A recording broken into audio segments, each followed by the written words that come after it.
Assalamualaikum warahmatullahi wabarakatuh. Alhamdulillah hamdan katsiran tayyiban mubarakan fi kama yuhibbu rabbuna wa yarda, wassalatu wassalamu ala nabiyyina Muhammad wa ala alihi wa sahbihi wa man sara ala nahjihi bi ihsanin ila yaumidin wa ba'd. Saudaraku yang semoga Allah muliakan, tidak ada kata yang pantas untuk kita ucapkan kecuali bersyukur kepada Allah Subhanahu wa taala atas segala nikmat dan karunia Allah berikan kepada kita, sebagaimana salawat dan salam semoga senantiasa tercurahkan kepada junjungan kita Nabi kita Muhammadin sallallahu alaihi wasallam beserta para keluarga, para sahabat dan orang-orang yang istiqomah berjalan di bawah naungan sunnah beliau sampai hari kiamat kelak.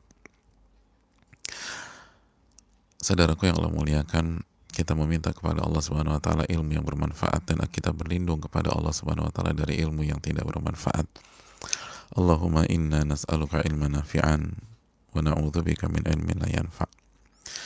Ya Allah, kami meminta kepada Engkau ilmu yang bermanfaat, ilmu yang bisa kita amalkan, ilmu yang bisa merubah kehidupan dunia kita menjadi lebih baik, lebih taat, lebih soleh, dan bermanfaat bagi alam barzakh dan hari kiamat kelak. Amin ya rabbal alamin. Dan kita berlindung kepada Allah dari ilmu yang hanya sekedar teori, hanya sekedar ucapan kata, hanya sekedar penghias waktu pagi tanpa ada makna dan tanpa ada implementasi. Oleh karena itu, saudaraku yang Allah muliakan, marilah kita meminta dan terus meminta kepada Rabbul Alamin, sebagaimana salawat dan salam semoga senantiasa tercurahkan kepada junjungan kita Nabi kita Muhammad sallallahu alaihi wasallam beserta para keluarga, para sahabat dan orang-orang yang istiqomah berjalan di bawah naungan sunnah beliau sampai hari kiamat kelak.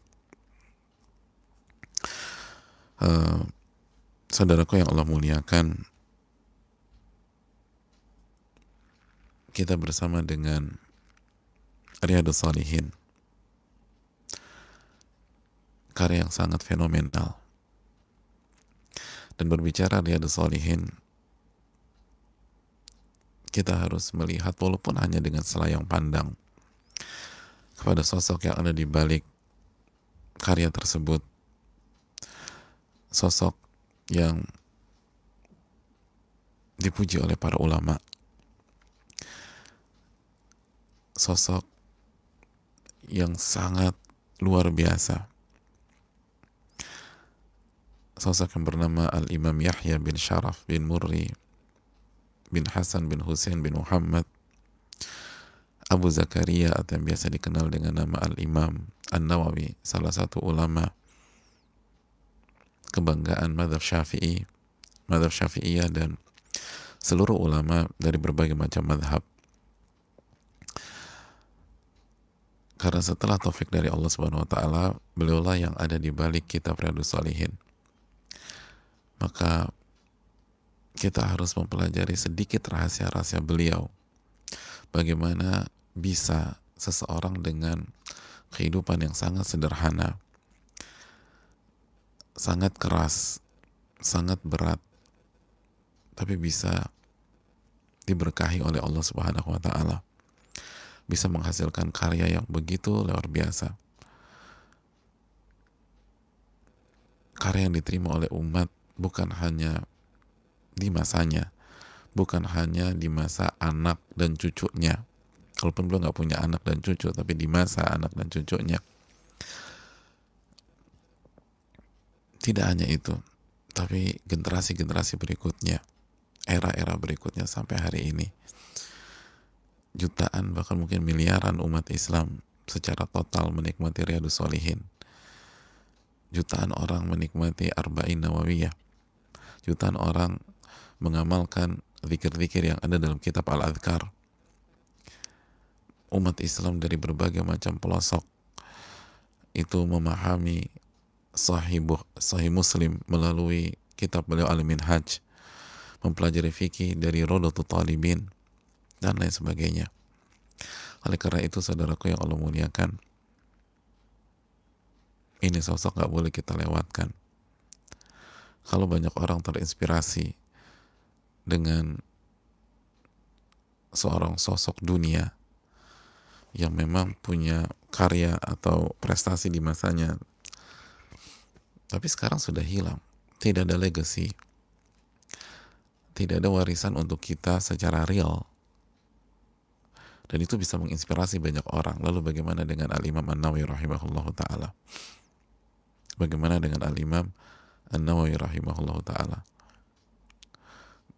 Apabila kita baca karya seseorang atau biografi seseorang, yang untuk mendapatkan karyanya kita harus bayar mahal, bahkan miliaran. Lalu kita kagum, Masya Allah nih orang, saya harus mempelajari biografinya. Bagaimana dengan Imam Nawawi rahimahullahu ta'ala? Sedangkan kita mendapatkan warisan beliau, karya beliau, itu gratis. Beliau nggak minta bayaran kepada kita. Dan mau bayarnya juga bingung gimana caranya. Kecuali doa yang kita panjatkan kepada beliau, rahimahullah. Semoga Allah merahmati beliau dan mengkaruniai surga bagi beliau. Amin ya rabbal alamin. Dan kita sudah jelaskan bahwa di antara rahasia-rahasia beliau adalah pertama taufik dari Allah Subhanahu wa taala. Tidak mungkin tanpa taufik. Tidak mungkin tanpa taufik, saudaraku yang Allah muliakan. Ini hidayah. Ini taufik dari Allah Subhanahu wa taala. Dan itu yang diyakini oleh orang-orang beriman. Orang-orang berkelas. Orang-orang yang meyakini tauhid kepada Allah Subhanahu wa taala. Orang-orang yang mengenal kebesaran Allah Subhanahu wa ta'ala. Gak mungkin mereka mengangkat dirinya sendiri pada saat mereka sukses, karena mereka pasti akan mengatakan wa ma taufiki illa billah. Itulah prinsipnya orang-orang hebat di setiap zaman ke zaman. Bukankah itu yang diucapkan oleh Syuaib alaihi salam, atau Nabi Syuaib alaihi salam, sebagaimana Allah hikayatkan dalam surat Hud ayat 88, wa ma taufiki illa billah alaihi tawakkaltu wa ilaihi unib. Dan tidak ada taufik kecuali dengan Allah Subhanahu wa taala. Ini petunjuk datang dari Allah. Saya bisa begini dari Allah Subhanahu wa taala. Alaihi tawakkaltu, dan aku hanya bergantung kepada Allah Subhanahu wa taala, dan hanya kepada Allah lah aku kembali. Maka jika kita ingin berbuat, memiliki karya, memiliki warisan, menjadi orang baik, sekali lagi bukan hanya orang baik, tapi memiliki karya yang akan memberatkan timbangan kebaikan kita, yang akan membuat kita mendapatkan pahala walaupun kita wafat, walaupun kita sudah meninggal, walaupun kuburan kita secara fisik entah kemana. Maka sekali lagi minta kepada Rabbul Alamin. Syiarnya orang-orang hebat dari zaman dulu, orang-orang terbaik, adalah surat Hud ayat 88 ini. Wa ma taufiqi illa billah alaihi tawakkaltu wa ilaihi unib. Bukan kita yang diangkat, bukan kecerdasan, bukan kepintaran. Hanya Allah yang berhak diangkat. Allahu Akbar, Allah yang maha besar. Ketika seseorang sudah mengangkat dirinya, seseorang sudah menggantungkan diri pada dirinya, seseorang sudah merasa dirinya yang hebat, dirinya yang berjasa, maka itu awal dari mimpi buruknya, awal dari kehancuran. Itu yang dijelaskan Al-Imam Ibnu Qayyim dalam kitabnya Al-Fawaid. Itulah awal dari tidak ada pertolongan Allah Subhanahu wa ta'ala. Oleh karena itu ini yang perlu kita camkan. Lalu yang kedua sudah kita sampaikan, faktor ayah, faktor orang tua. Orang tua punya peran, bagaimana beliau diarahkan, didampingi, lalu disupport oleh ayahnya dari kecil sampai dewasa. Imam Nawawi memiliki orang tua atau ayah yang senantiasa mensupport beliau dari beliau kecil sampai beliau dewasa. Dan itu bukan aib. Dan ayahnya tahu bagaimana mengarahkan anaknya, bagaimana membuat cetak biru buat anaknya, membuat arah buat anaknya, dan gak diganggu anaknya dengan hal-hal duniawi yang membuat pikiran terpecah. Anaknya disuruh fokus untuk baca Quran, beribadah kepada Allah Subhanahu wa ta'ala. Anaknya diantar ke Damaskus Beliau tahu kenapa ke Damaskus, karena di situ isinya para ulama besar, murid-muridnya Ibnu Salah dan lain sebagainya. Ayahnya tahu bagaimana mengarahkan setelah taufik dari Allah Subhanahu wa taala. Lalu yang ketiga, peran guru. Peran guru. Peran guru sangat besar. Sampai-sampai para ulama mengatakan bahwa guru adalah orang tua dalam agama, sebagaimana ayah ibu kita adalah orang tua secara nasab. Sebagaimana sabda Nabi SAW, "Innama ana bi manzilatil walid u'allimukum." Aku ini seperti ayah kalian. Aku mengajarkan kalian. Aku mendidik kalian.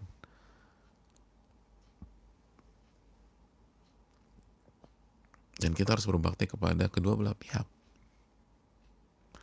Kita harus berbakti kepada kedua belah pihak. Dan itulah yang dikatakan Imam Ahmad, sebagaimana yang dikatakan Imam Muflih, innama annasu bisyuyukhihim. Manusia itu hidup dengan guru mereka, dengan guru-guru mereka. Dan kalau gurunya hilang, gurunya pergi, gurunya meninggal, lalu bagaimana mereka bisa hidup? Dengan siapa mereka hidup?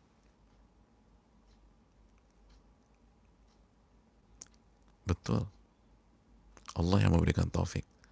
Tapi sebagaimana kata Imam Nawawi, guru adalah silah bainahu wa baina rabbih. Guru adalah jembatan antara kita dengan Allah Subhanahu wa taala. Dan itu yang dimiliki oleh Imam Nawawi. Imam Nawawi diberikan taufik oleh Allah, itu bisa bertemu dengan guru-guru yang tepat.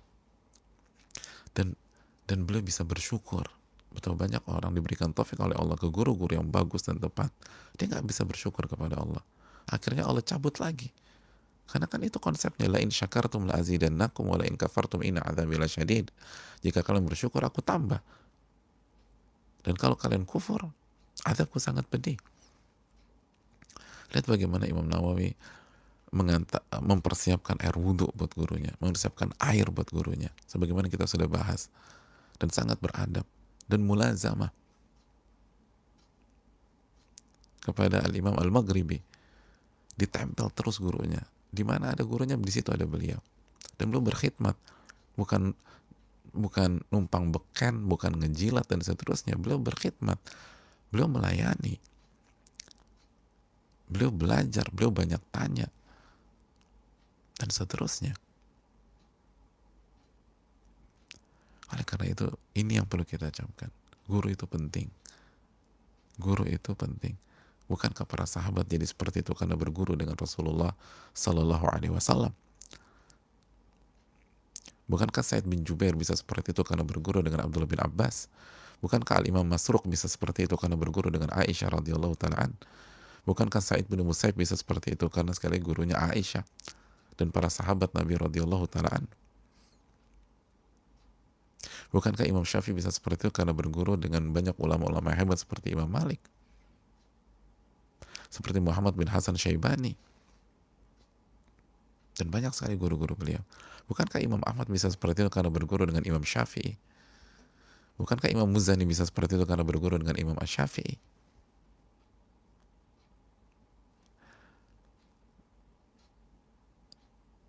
Saudaraku yang Allah muliakan, ini yang perlu kita camkan. Bukankah Imam Muslim bisa seperti itu salah satunya karena berguru dengan Imam Bukhari? Ini nggak bisa dinafikan. Itu orang-orang besar, orang-orang yang cerdasnya minta ampun. Kunci suksesnya salah satunya berguru. Ya gimana dengan kita yang kurang cerdas, yang banyak kekurangan segala macam.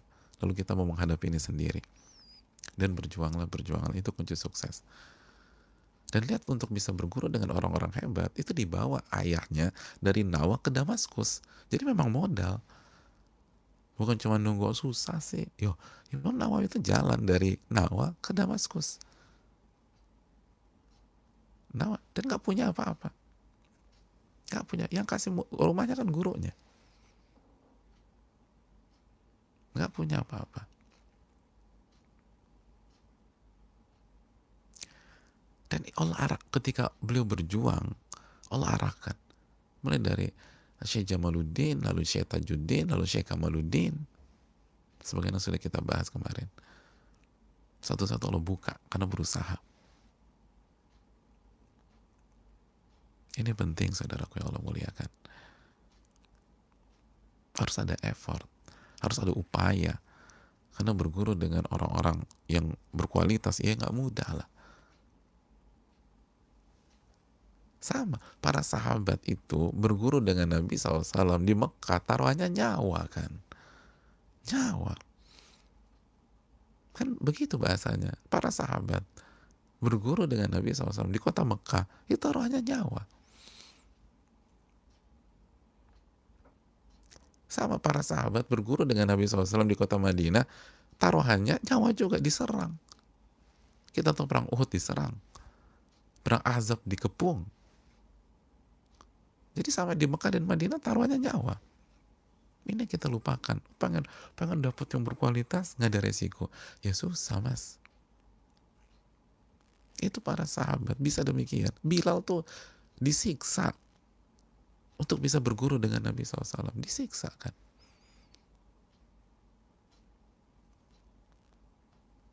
Ammar bin Yasir disiksa. Itu sunnatullah saudaraku. Kalau ingin berguru dengan ahli dunia saja, kita setengah mati carinya. Setengah mati, susah ketemu sama dia. Tapi kita bisa terima, kita bisa akui. Kenapa kita nggak ada perjuangan untuk berguru mencari akhirat kita? Untuk alam barzakh kita? Untuk hari kiamat? Jadi coba kita renungkan. Sahabat, untuk bisa berguru dengan Nabi SAW, itu taruhannya nyawa. Taruhannya semua harta. Mereka hijrah dari Mekah ke Madinah, udah tinggalin semua, udah harta semua, 100% dituntut. Kita belajar di kampus untuk dapat guru-guru besar, itu bayarnya puluhan juta dan lain sebagainya. Para sahabat untuk bisa tetap berguru dengan Nabi, kan untuk bisa tetap berguru dengan Nabi kan pindah ke Madinah. Karena cepat atau lambat Nabi akan pindah ke Madinah. Mereka satu-satu pindah. Dan mereka pindah apa? Tinggalin semuanya. Itu mereka, radhiyallahu ta'ala anhum. Sama Imam Nawawi. Dari Nawa, pindah ke Damaskus. Pindah ke Damaskus.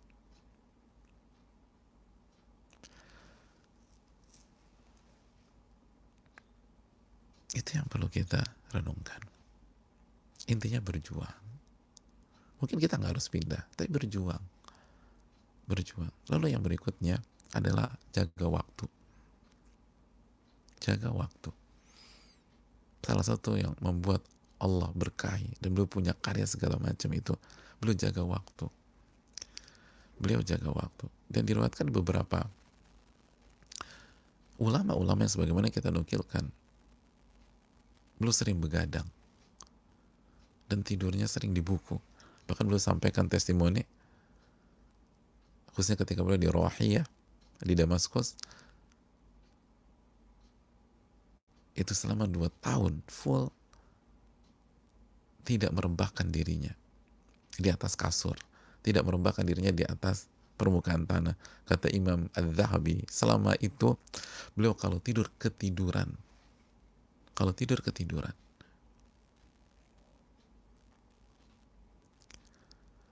Dan kita sudah jelaskan bagaimana riwayat-riwayat kalau beliau tidur bersandar ke kitab beliau.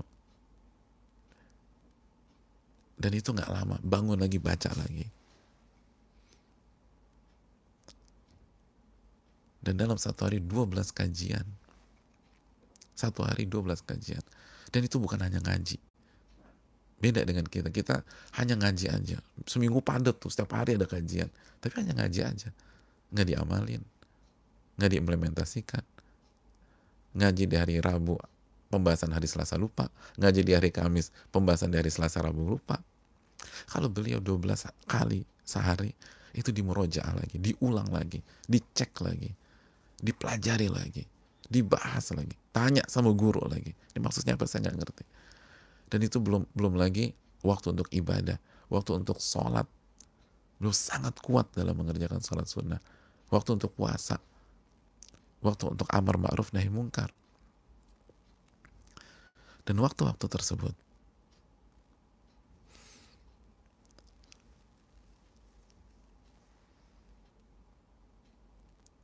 dan saudaraku yang Allah muliakan. Dan maksud ini bukan berarti kita harus letter luck mengikuti beliau. Dan gak mungkin letter luck ikutin beliau juga.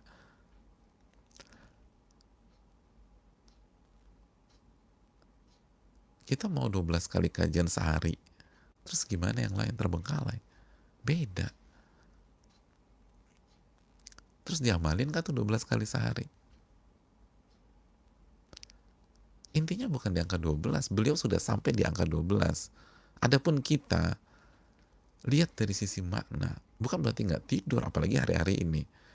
Kita tahu salah satu tindakan preventif untuk menghadapi COVID-19, untuk menghadapi corona adalah jaga istirahat dan waktu tidur. Dan kita tahu kaidah kita, sebagaimana dijelaskan Syekh Satri, bahwa melakukan tindakan preventif dari wabah adalah disyariatkan. Dan kalau kita niatkan bertakarub kepada Allah, mendapatkan pahala. Karena Allah berfirman dalam surat Al-Baqarah ayat 195, "Wala tulqu biaidikum ila tahluka." Janganlah membiarkan diri Anda itu jatuh ke dalam kebinasaan. Jatuh dalam kebinasaan. Kalau kita kurang tidur, lalu imun kita turun, jatuh ke dalam kebinasaan, itu dilarang oleh Allah Subhanahu wa taala. Jadi waktu tidur harus cukup di hari-hari ini. Jadi bukan berarti kita harus begadang letter luck, enggak. Tapi poinnya adalah lihat dari sisi makna. Dan maknanya apa yang dikatakan Al-Imam At-Taj As-Subki. Ketika beliau mengatakan begini tentang Al-Imam Nawawi, kata beliau, "Muwadhiban 'alal khair la yasrif minhu sa'atan fi ghairi ta'ah." Imam Nawawi itu continue dalam mengerjakan kebaikan. Bukan 1-2 hari hilang. Bukan 1-2 kajian nggak datang. Bukan 1-2 kali 3 kali ikut misalnya kajian live streaming, abis itu udah nggak ikut lagi. Enggak. Muwadhiban 'alal khair. Tanda-tanda orang sukses itu continue kalau mengerjakan sesuatu. Istiqomah. Ahabbul a'mali ilallah adwamu wa in qal. Nabi SAW bersabda, yang paling Allah cintai adalah yang paling amalan yang paling continue, paling rutin, walaupun sedikit. Jadi itu Imam Nawawi. Muwadhiban 'alal khair. Itu kalau ngerjain sesuatu selalu continue. Terus ini poinnya. Ini harus kita teladani. Dan beliau tidak menghabiskan waktu walaupun sesaat fi ghairi ta'ah, di aktivitas yang bukan ketaatan kepada Allah.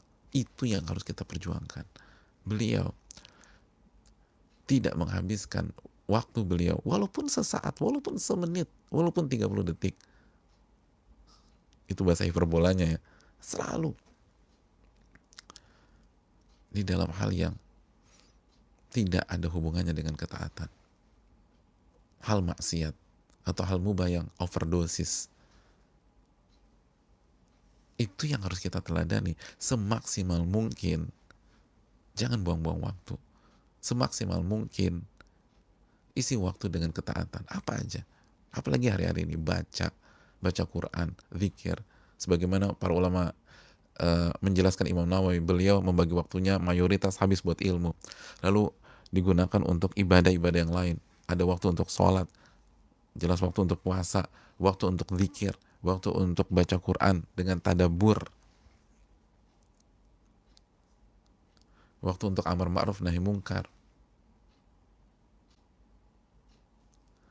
Jadi dibagi waktunya. Nah, kita semaksimal mungkin. Bukan orang disuruh begadang semua hari-hari ini terus pada drop, terus nanti mau masuk Ramadan. Bukan itu poinnya. Tapi ambil, kalau kita ingin berkah, kita ingin punya karya, kita ingin bangkit dari keterpurukan di hari-hari ini, maksimalkan waktu banyak, gunakan untuk ilmu, mulai dari ilmu agama, lalu ilmu yang berkaitan dengan skill kita. Bagaimana saya bisa bertahan nih, kondisi berat. Karena waktu mahal. Orang-orang besar itu hal yang paling mahal di dunia itu waktu. Sebagaimana dikatakan Al-Imam Hasan Al-Basri, saya melihat orang-orang, sosok-sosok yang begitu menjaga waktunya, melebihi kalian menjaga uang kalian. Diriwayatkan Imam Nawawi, saudaraku yang Allah muliakan, itu beliau kalau kecapean kan ketiduran, dan yang berusaha begitu, kalau nggak tidur kecuali ketiduran, itu beliau. Itu kalau bangunnya tuh kayak orang kehilangan, kemalingan. Sebagian ulama mengatakan bangun tuh kayak orang kemalingan. Karena bagi beliau yang paling mahal dari dunia itu waktu, bukan fulus. Waktu. Beda sama kita ya. Kita bangun, bangun, 5 menit. Ya pantas. Gak pernah ada Riyadhus Shalihin. Ya gitu mentalnya. Udah jam 7. Ya udah. Tidur lagi sampai jam 8. Cuman, udah sampai jam 7. Terus tidur sampai jam 8. Ya gimana punya karya? Ibn Nawawi ketika bangun, ya Allah, saya udah kehilangan 5 menit nih. Saya udah kehilangan 10 menit. Baca lagi. Terus dipaksa. Itu orang-orang berhasil. Karena kebanyakan santai. Gak ada merasa kehilangan. Buka sosial media, tiba-tiba waktu habis 1 jam, 1,5 jam, 2 jam, biasa aja. Itu para ulama nangis. Para ulama nangis. Hargai waktu, khususnya hari-hari ini. Ini Allah kasih mahal, banyak waktu luang buat kita. Tapi inilah blind spotnya manusia. Sebagaimana kata Nabi SAW kan, ni'matani maghmunun fihi makathirun minan nas. Ada 2 nikmat yang dilalaikan oleh banyak manusia, siha wal farag, kesehatan dan waktu luang. Ini penting. Jaga waktu. Bukan nggak tidur. Dan salah satu sunnah Nabi SAW adalah tidur cepat, tapi bangun juga cepat. Itu salah satu sunnah Nabi SAW. Kalau kita nggak ada kerjaan di waktu malam, kecuali untuk ilmu dan ibadah, kata para ulama. Kalau untuk ilmu, para ulama terbiasa menjaga waktu atau menggunakan waktu sampai ditambah lagi waktunya. Tidur mereka sedikit, tapi mereka takarub kepada Allah Subhanahu wa taala, minta pertolongan kepada Allah. Kita waktu begadang ketawa-ketawa, maksiat bahkan, ya gimana diberkahi. Kenapa sebagian para ulama banyak begadang, kayak Imam Nawawi banyak begadang, tapi nggak ada masalah sama sekali. Secara umum ya, punya karya. Karena begadangnya dengan alasan untuk mengerjakan ibadah, alasan syar'i. Aktivitasnya diridhoi oleh Allah. Niatnya benar. Innamal a'malu binniyat. Sesungguhnya amal itu tergantung niatnya. Begadangnya niatnya apa? Itu juga yang membedakan. Jadi sebagian orang ngambil sepotong-sepotong. Imam Nawawi aja begadang, aku juga dong. Ya Anda main Mobile Legend, gimana disamakan?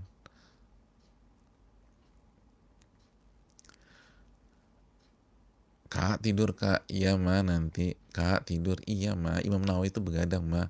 Imam Nawawi itu murojaah 12 kajian. Kakak itu nonton drakor. Kok bisa disamakan? Dan sekali lagi di hari-hari ini jaga kondisi. Nah tinggal kita maksimalkan. Jaga waktu istirahat.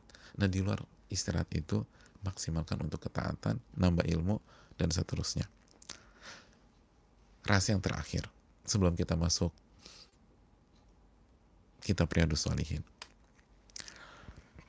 insyaallah ta'ala, Al-Imam Nawawi kunciannya adalah menjaga amalan hati. Ya, menjaga amalan hati. Ini kuncian beliau. Ini yang membuat beliau bisa jaga waktu. Ini yang membuat beliau bisa ibadah. Ini yang membuat beliau bisa membaca Al-Quranul Karim. Ini yang membuat beliau bisa punya 12 jam atau 12 kajian per hari. Ini yang membuat Riyadhus Shalihin diterima oleh umat. Arba'in diterima oleh umat. Rodotul Talibin diterima oleh umat. Al-Minhaj Syarah Muslim diterima oleh umat.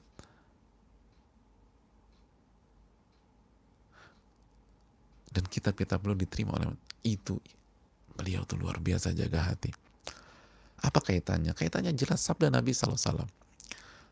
Ala inna fil jasadi mudghah. Ketahuilah di dalam jasad manusia ada segumpal daging. Idza saluhat, jika daging ini baik, saluhal jasadu kulluh, maka baiklah seluruh jasad. Wa idza fasadat, dan kalau segumpal daging ini buruk, fasadal jasadu kulluh, maka seluruh jasad akan rusak. Ala wahiyal qalbu, ketahuilah segumpal daging itu adalah al-qalbu. Jadi kalau qalbu kita baik, jasad akan baik. Kalau qalbu kita baik, kita akan jaga waktu. Kalau qalbu kita baik, kita semangat sholat. Kalau qalbu kita baik, kita semangat berzikir kepada Allah. Kalau qalbu kita baik, kita akan khusyuk ketika berzikir. Kalau qalbu kita baik,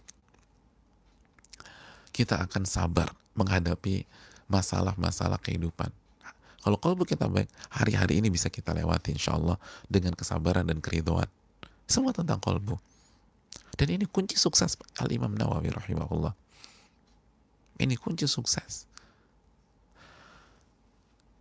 Hampir semua ulama yang menjelaskan tentang beliau, hampir semua, Al-Imam Ibnu Attar, Al-Imam As-Sakhawi,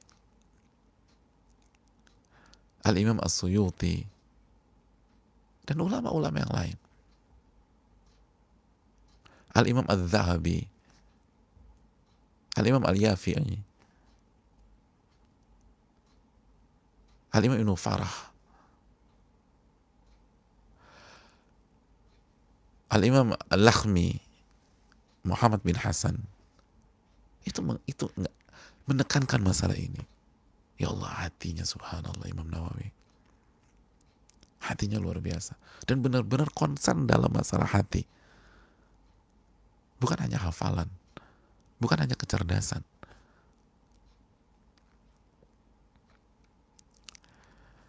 Hadirin yang Allah muliakan. Al-Imam Suyuti rahimahullah, salah satu mazhab Syafi'iyah, Al-Imam As-Suyuti, itu menjelaskan tentang Imam Nawawi, al-muraqabah li a'malil qulub. Itu kuncinya, intinya beliau itu selalu muraqabah li a'malil qulub, selalu mengawasi amalan-amalan hatinya. Al-Imam Nawawi selalu mengawasi keikhlasannya, mengawasi cintanya kepada Allah, mengawasi rasa takutnya kepada Allah, mengawasi kesabarannya, mengawasi ridhonya kepada takdir Allah, mengawasi imannya, mengawasi tauhidnya, mengawasi tawakalnya, diawasi. Kita nih, waktu kita habis untuk mengawasi dunia kita, mengawasi pekerjaan, mengawasi harta, mengawasi pabrik. Mau kemana mas? Ngawasin pabrik dulu. Emangnya nggak boleh? Bagus. Tapi kalau pabrik bisa diawasi begitu, lalu hati Anda kapan Anda awasi? Ini kuncian. Ala inna fil jasad mudghah. Nabi SAW yang bersabda, di dalam jasad kita ada segumpal daging. Kalau ini baik, semua baik. Kalau ini buruk, semua buruk. Ala wahil qalbu. Ketahuilah, segumpal daging itu qalbu. Imam Nawawi selalu mengawasi hatinya. Wa tasfiyatuha minasyawaib. Dan Al-Imam An-Nawawi itu selalu membersihkan hati, bersihkan, tasfiyatuh, membersihkan hati beliau. Tasfiyatuha. Jadi hobinya itu ngebersihin hati. Ngebersihin hati. Makanya hatinya tuh lembut. Kata Al-Lakhmi, Al-Imam Al-Lakhmi, itu beliau tuh punya lainul qalb, hatinya tuh lembut. Al-mubalaghah fil khusyuk, itu orangnya tuh khusyuk. Sholat khusyuk, zikir khusyuk, baca Quran khusyuk.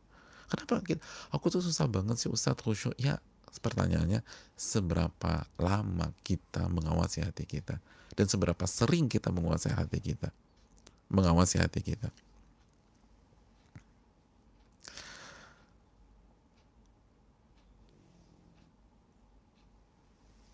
Al-Imam As-Suyuti menyatakan, dan ini bukan hanya Imam Suyuti juga, Al-Imam Al-Lakhmi juga mengatakan, Imam itu yuhasibu nafsahu ala khatira ba'da khatira. Imam Suyuti menyatakan, Imam Nawawi ini itu senantiasa mengintrospeksi hatinya dan jiwanya, bermuhasabah, evaluasi, diaudit, khatira, langkah demi langkah, sesaat demi sesaat, setiap kegiatan. Kalau kita mengevaluasi hati, itu hanya di Ramadan misalnya, iya ya benar, pas i'tikaf, dan pada Ramadan kumat lagi, dan lupa lagi, nanti setahun lagi baru muhasabah lagi, introspeksi lagi. Atau kita introspeksi pada saat haji, merenung, bagus, di Arafah merenung, introspeksi, di Mina. Tapi jadi masalah, Anda haji cuma sekali, terus Anda introspeksi cuma sekali seumur hidup, pasti ada kemajuan, tapi berapa persen? Imam Nawawi setiap kegiatan evaluasi. Itu kata Imam Suyuti. Niat saya udah ikhlas atau belum? Udah cari ridho Allah atau belum? Saya marah nih karena siapa? Beliau tegas dengan raja misalnya, penguasa Al-Zahir Bibris. Itu dia evaluasi. Saya ini tegas sama beliau karena apa? Karena sok-sokan? Karena saya ulama? Apa saya harus menampilkan kebenaran karena Allah Subhanahu wa Ta'ala? Nulis kajian atau nulis buku, nulis kitab, dijaga, ini karena Allah atau bukan? Ikhlas apa enggak? Ucapan Alim Suyuti luar biasa. Beliau mengevaluasi setiap langkah.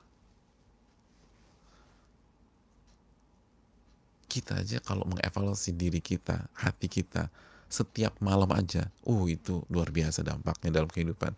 Beliau bukan setiap malam, setiap buat aktivitas, setiap bicara, setiap komen, setiap nulis, setiap baca, setiap kajian. Ya gimana nggak kayak begitu? Dan ini bukan hanya dikatakan Imam Suyuti, Al-Imam Al-Lakhmi juga demikian, muhasiban li nafsi. Beliau itu terkenal selalu mengevaluasi diri. Makanya jadi demikian.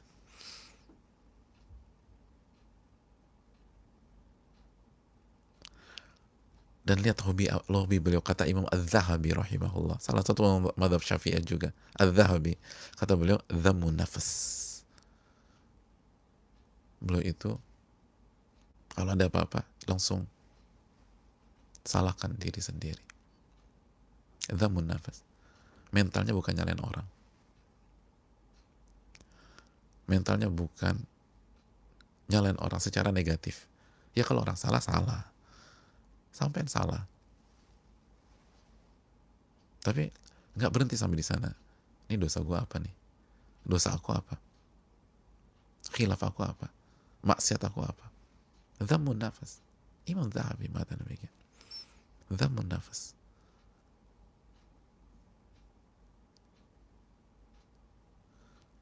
Jangan nggak ikhlas. Muhasabah.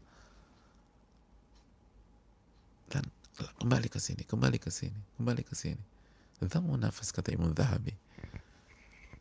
Itu yang bisa membuat lo bertahan. Padahal makan sehari cuma sekali. Makanya Mudhabi mengatakan dhammun nafs wa sabr ala al-aish al-khashin. Beliau tuh selalu kembalikan ke diri sendiri dan beliau sabar terhadap kerasnya hidup.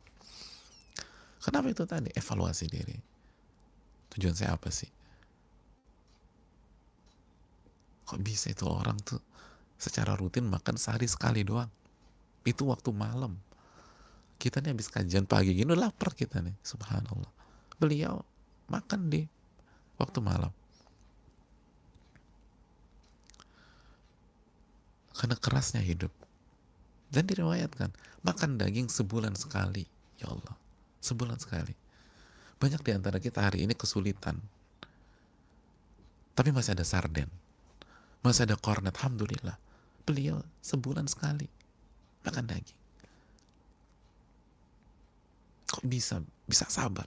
Dan bukan hanya sabar, beliau punya karya besar.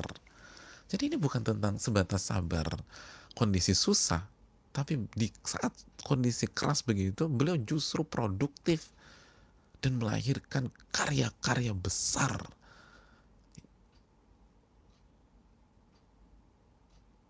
yang dicatat oleh dunia. Nah itu hati. Dan banyak sekali contohnya. Mulai dari ketika beliau mendapatkan gelar Muhyiddin karena karya-karya beliau yang sangat fenomenal. Jasa-jasa beliau terhadap umat. Muhyiddin. Apa arti Muhyiddin? Penghidup agama. Gelarnya bukan LC, bukan MA, bukan doktor, bukan profesor, Muhyiddin. Oh itu udah gelar internasional. Kalau sekarang tuh Nobel, di atas Nobel. Muhyiddin, penghidup agama.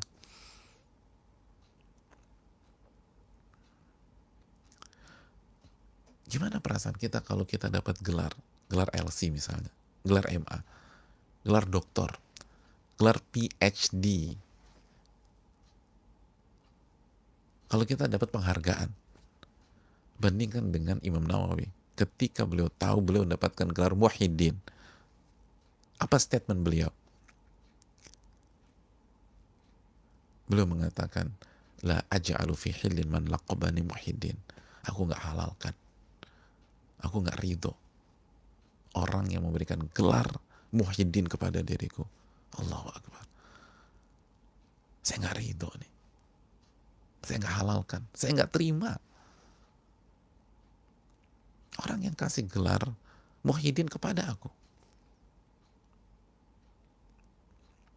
Kok bisa di saat kita dikasih gelar senyum-senyum, senang, dan kalau gelar kita nggak disebutkan, salah, kita tersinggung. Beliau nggak terima. Udah nama biasa aja. Itu kok bisa? Muhasabatun nafas. Karena beliau selalu jaga jiwa dan hatinya setiap saat. Begitu dapat gelar langsung balikin ke hati. Ini apa maksudnya? Karena beliau nggak tertarik dengan pujian-pujian di dunia.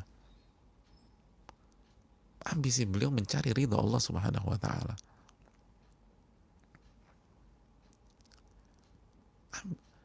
Niat beliau, hati beliau mencari ridha Allah, ingin hidup di akhirat.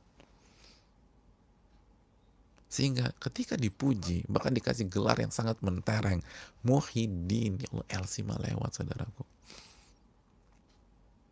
Muhyiddin. Bukan LC, bukan MA, bukan doktor, bukan prof, bukan PhD. Muhyiddin. La aj'alu fi hilin man laqabani Muhyiddin. Gak halal. Aku gak halalkan orang yang memberikan laqab atau gelar Muhyiddin kepada diriku.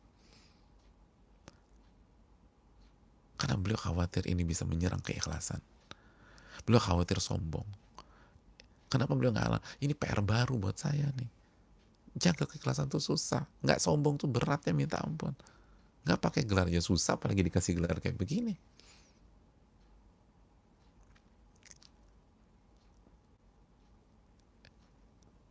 Itu apa kalau bukan menata hati, saudaraku?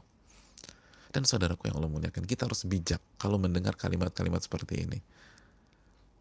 Ini adalah sikap beliau untuk diri pribadi beliau sendiri.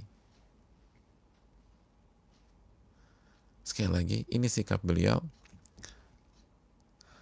untuk diri pribadi beliau sendiri. Nggak dikiaskan ke orang lain. Karena itu tadi, dhamun nafas, mental beliau dhamun nafas, kata Imam Zahabi. Kembalikan ke diri sendiri. Kembalikan ke diri sendiri. Bukan ke orang lain. Oleh karena itu hadirin yang Allah muliakan,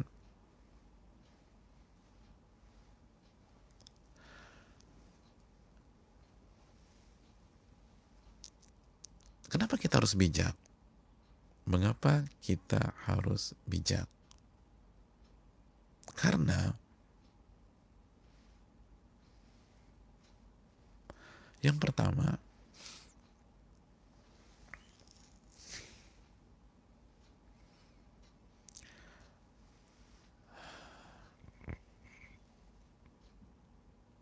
beliau pun di sisi lain memuji para ulama. Memuji para ulama.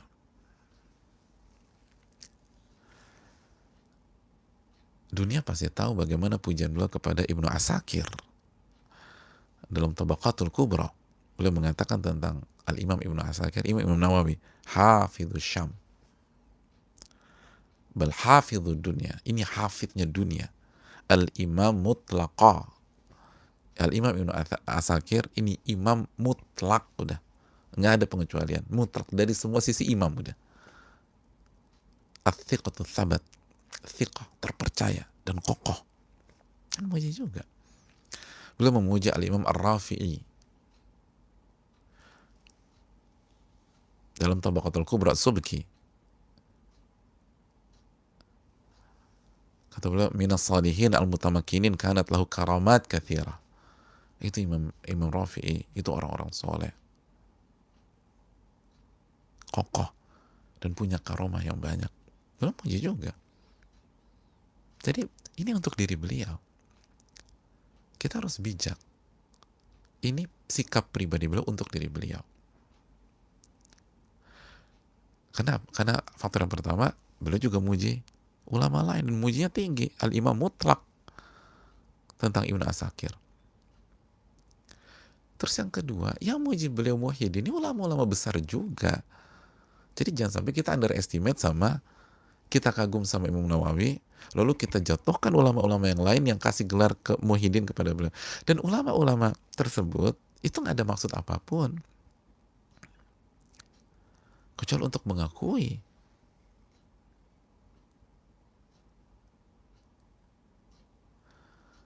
Karena salah satu ciri keikhlasan seseorang, salah satu keutamaan seorang ketika dia mengetahui keutamaan saudaranya. Di antara misalnya mengatakan beliau Muhyiddin adalah Al-Imam Az-Zahabi. Dan kita tahu bagaimana reputasi Imam Zahabi rahimahullah. Beliau kata Muhyiddin. Terlepas Muhyiddin ini tepat atau tidak, dan kita tahu bersama ulama yang mengatakan Muhyiddin juga bukan orang-orang bodoh, dan lebih cerdas, lebih pintar ribuan kali dari kita. Karena kan dalam bahasa Arab ada majas. Sebagaimana dalam bahasa Indonesia ada hiperbola dan seterusnya.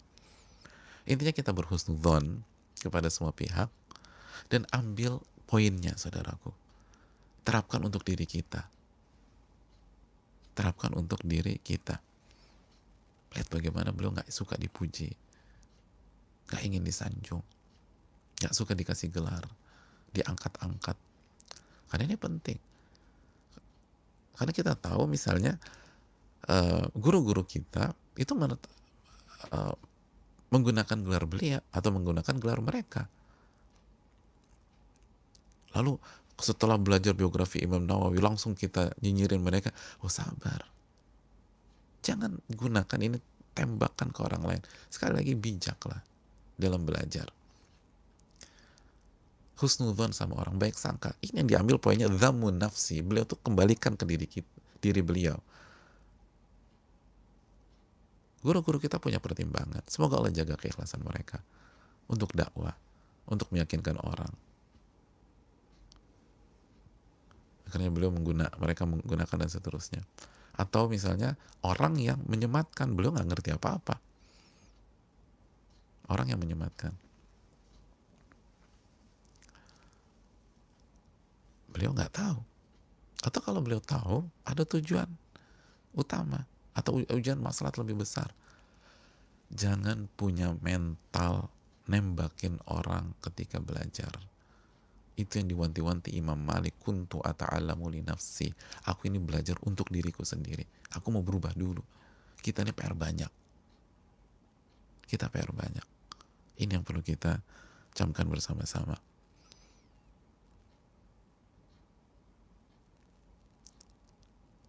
Jangan sampai ini yang kita terapkan. Kayak Imam Nawawi dong, nggak pakai gelar. Masa ini pakai gelarnya dipakai? Subhanallah. Ana juga nggak pakai gelar. Antum bukan nggak pakai gelar, antum memang nggak punya gelar. Emang gak ada prestasi sama sekali. Terus saudara-saudara kita itu, apalagi guru-guru kita misalnya, mereka punya pertimbangan. Kita husnudzon. Itu juga secara hukum syariat,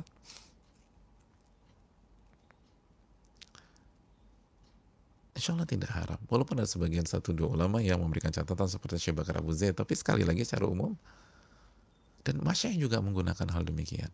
Banyak masyayikh kita, doktor misalnya, dicantumkan.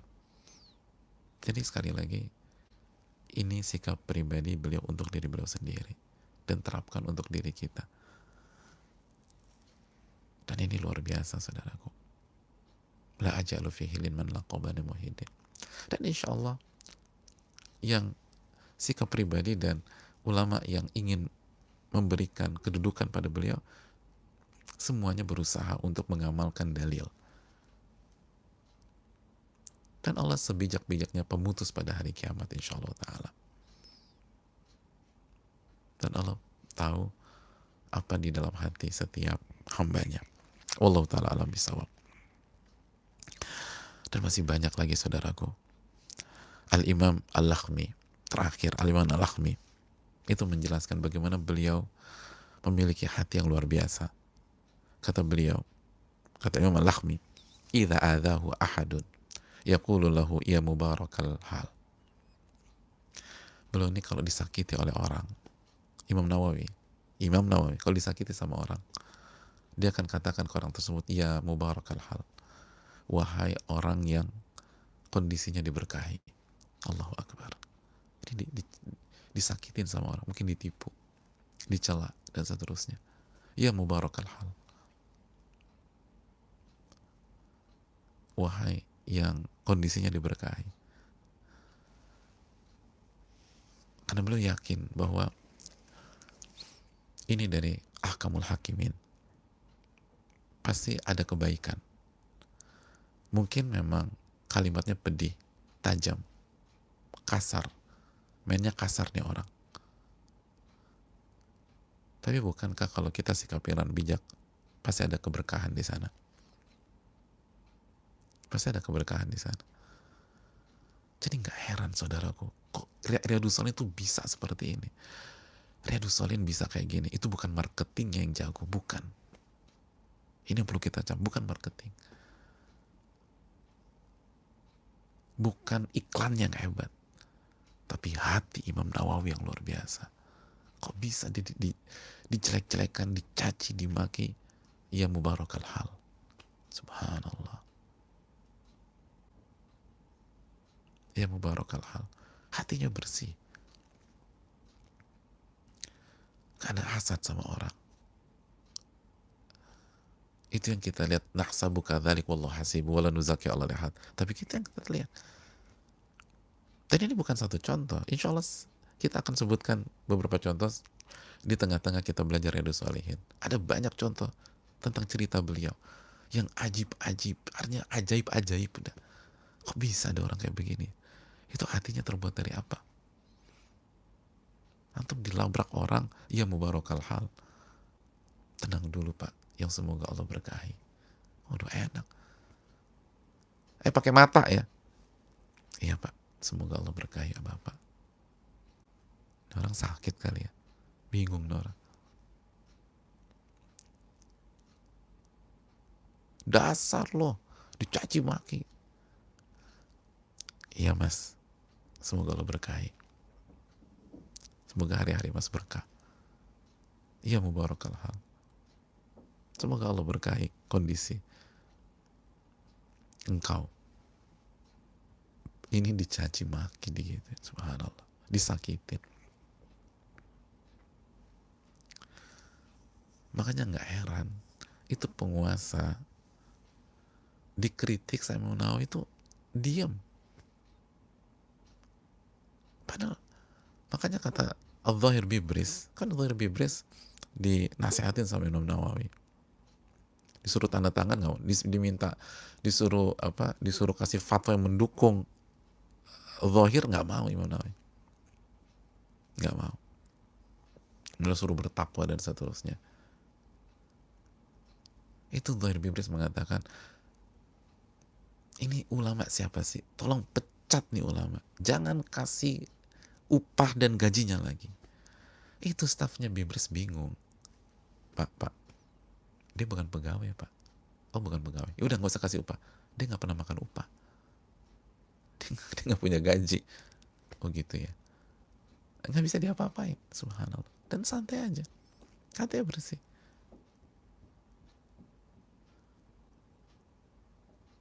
Dan Zuhair bin mengatakan, saya tuh pengen ngebunuh dia tapi nggak berani. Ada rasa takut dalam hati saya.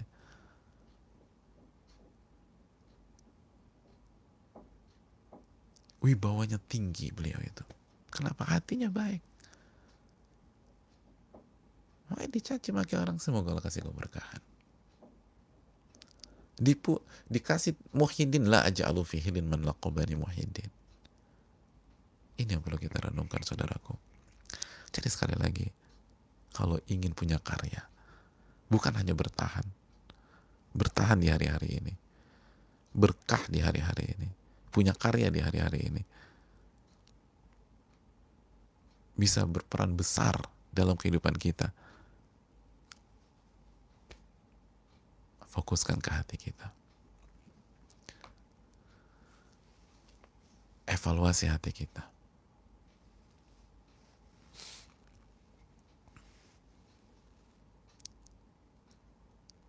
Jaga amalan hati, jaga iman, jaga tauhid, jaga iman kepada asma Allah. Kenapa beliau bisa demikian? Walaupun disakiti, karena hatinya terpaut kepada Allah. Allah As-Sami Al-Basir, Allah Maha mendengar dan Maha melihat. Allah tahu apa yang saya respon. Nggak boleh respon ngasal. Allah lihat respon saya, Allah dengar respon saya. Allah Ahkamul Hakimin, yang paling bijak dalam memutuskan. Ini episode, ini kondisi ketika saya diserang orang, pasti ini izin dari Allah Subhanahu wa Ta'ala.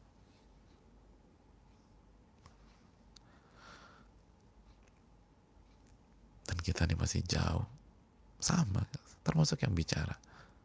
Kita ini harus selalu menata hati dan menata hati. Dan yang membuat beliau rajin ibadah. Dan menata hati bukan malas ibadah. Lihat beliau rajin ibadah, rajin puasa, rajin zikir, rajin belajar. Sehingga full package.